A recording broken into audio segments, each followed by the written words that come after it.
have a little bit of a unique process video for you today.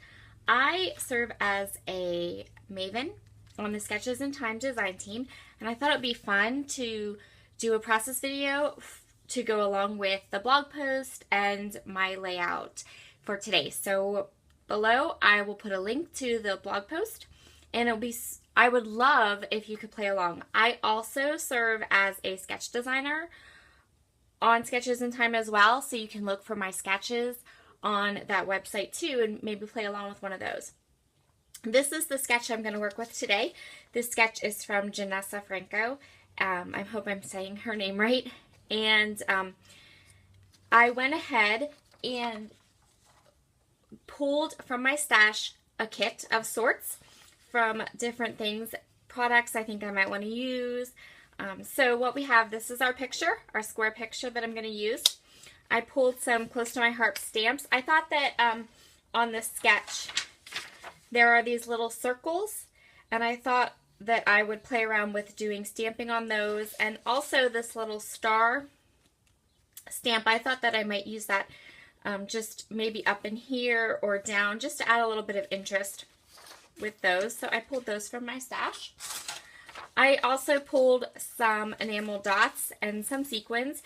These are from My Mind's Eye. These are from Studio Calico, and the sequins are close to my heart.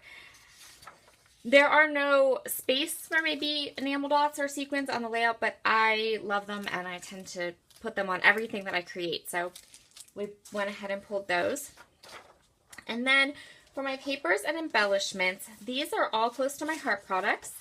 I pulled these two papers. This is from a line called George, and it's actually technically a baby line, but there are so many patterns and like really nice patterns for boy layouts, or just, I just think the patterns are really pretty. Some of them, like the other side of this chevron, obviously we wouldn't want to use, but this chevron is beautiful. And then the other side of this brings in some blues and some more yellows. So I was thinking that my three patterns I would use would be this one, and then the back of this. And then to go along with that, I grabbed some enamel shapes, which are also from Close to My Heart, and some of these stickers. These are from an older Close to My Heart line called Jackson. And some of these are not going to work, but I liked the stars. I liked these circles. I liked this. There's a bit of journaling, a nice amount of space for journaling on the sketch, and I thought these journaling spots would be really cute for that. And I also like some of these, or some of these stickers and words. So not everything, but a few things from here. And the colors, I thought the colors would blend really well with my patterns that I wanted to use. So that's what we're going to be working with today. And I hope you enjoy the layout we create. Oh, inks. I pulled two inks out to stamp with. This is Close to My Heart Whisper ink, and this is Color Theory from Studio Calico. This is Lemon Zest. So let's get started. So I started by cutting my papers into some layers and cutting the big sheets down to small sheets. So I had smaller pieces to work with. I find this really, really helps when I want to take 12 by 12 sheets of paper and create layers with them. So on the right, you'll see where I created a spot for my journaling, and that's going to go on the top right of my page. And now I'm working with my picture. I wanted to do a torn edge on this picture, and that's what I'm going to do. I'm going to create some layers around my photo. I'm going to do a torn edge to add some interest. And then I'm going to go ahead and use that Close to My Heart Whisper ink to ink the edges. So I grabbed a Tim Holtz ink blending tool, and I used the Close to My Heart ink exactly the way I would use my distress inks normally. And I found that to really work. It worked really, really well. I gave everything this nice dark gray edge. And by using that ink, both for just inking my edges and also to do my stamping, everything became very cohesive and really nice. So I was very happy with how that turned out, that inking turned out on the edges. So just an idea, if you have a lot of stamp inks but not but not a lot of distress inks. Don't feel like you have to use distress inks to ink your edges. You just need one of those little, I would recommend the ink blending tool though, because those really are nice. So I'm laying out my papers. I want to make sure that I don't need any more layers or anything else paper-wise behind my photo before I start putting my layout together, and that I have everything at a nice angle. And then I'm just going to ink up these edges and go ahead with the layout. Now we're ready to get stamping. I'm going to start by putting my photo and the mat where I know I want my title and journaling to be on the layout and mark it with a pencil. This gives me a good idea of what's going to be covered up, and so I don't need to stamp over there. But I want to do a little stamp work on the background. So I'm just going to mark it with a pencil so I know where I'm stamping. I'm going to start with the circle stamp, and I'm going to stamp it in that Close to My Heart Whisper ink. And I'm going to do this stamp so that none of the circles where I stamp them on the end of the layout, they don't look like full circles. So the two circles are going to come out from behind the photo and then at the top of the page. And here you'll see me stamp them and kind of clean my ink, my stamp. And I was wondering what you guys use to clean your stamps. So if I use StazOn, I have StazOn cleaner, which you don't use on the clear stamps, but you can use them on the red rubber stamps. And then I also have a stamp chamois, which I love. I actually had not gotten my stamp chamois yet when I did this video, so you'll see me clean my stamps with a trusty old baby wipe, and right there it is. Next, I'm going to go ahead and work with the stars. So I start by practicing this star stamp on a piece of scratch paper, and that Lemon Zest ink is too orange. And the only other ink that I have that's yellow is fossilized amber ink from Tim Holtz, the distress ink, and that's what I ended up using. So I don't usually stamp with this ink, but it worked, and it was the right color. It matched the yellow in my papers, and it was the yellow I wanted to use. So I went ahead and used it, and it actually worked really, really good. So sometimes if you're in a pickle and you need a color, the distress ink will work for stamping. It did really well here. I didn't like how those background stamps looked blocky, so I'm just taking that one little star stamp and filling it in to make it look more like a cluster or like a grouping of stars and not so much like a block of stars. And I'm going to do that up at the top corner here too. I'm going to stamp the block, and then I'm going to come in with the little star stamp. And now I'm taking another stamp from that circle set. It's just 3 little dots, and I'm stamping them again with some more distress ink, the Hickory Smoke, just to add another color and another little piece of interest to my already stamped background. Now I'm going to go ahead and adhere my pictures down, and I'm going to add some layers to the back of my photo. I'm going to get a strip of paper and fishtail it to create like a little banner piece, and also erase my pencil lines so we don't see those. I don't think you could see them a whole lot anyway, but just to be safe, I went ahead and did erase them.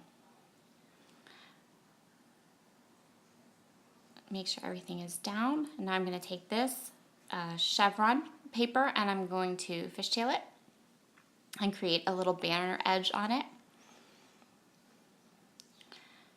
And then I'm going to put that, I'm going to trim it up and ink it up and put it underneath the photo right there.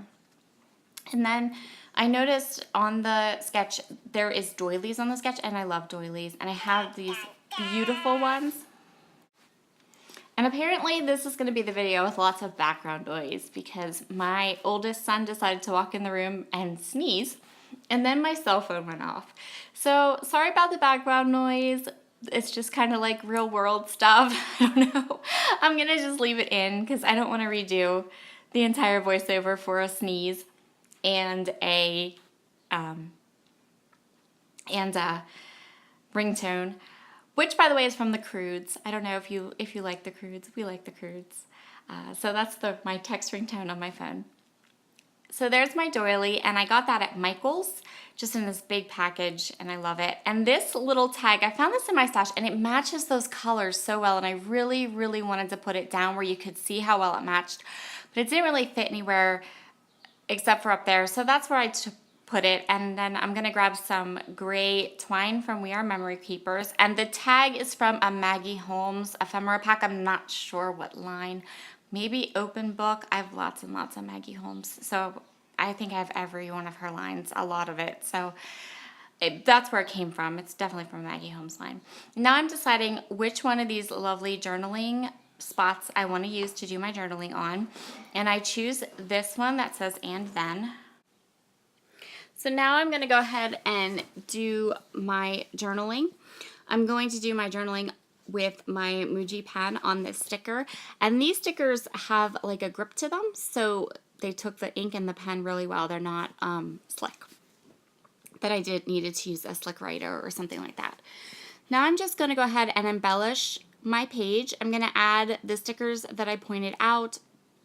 I'm going to attach that tag and trim off the twine at the top.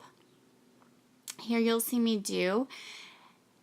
And that'll be about it. I'm going to just add some, I have to do my title. There's some title, yeah. So my title. I really wanted to use a sticker. You'll see it here in a second when I finish getting the tag glued down and getting everything down on this layout.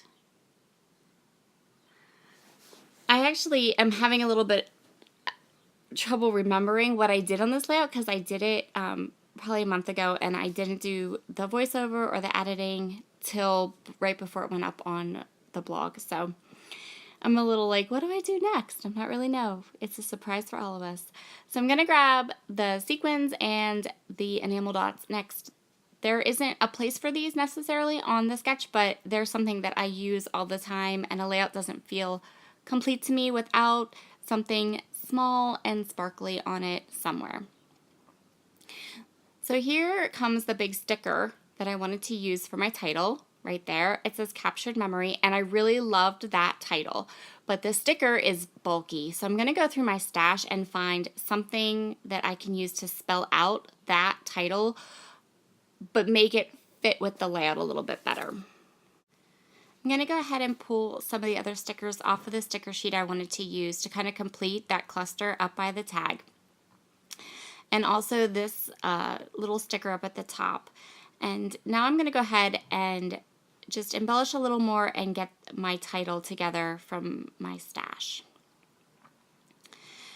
So I went through my stash and I chose a set of stickers from Pebbles that I really wanted to use, but they have gold on them. So now I decide, well, I'm going to flip out all of the sequins, all the silver sequins for gold sequins.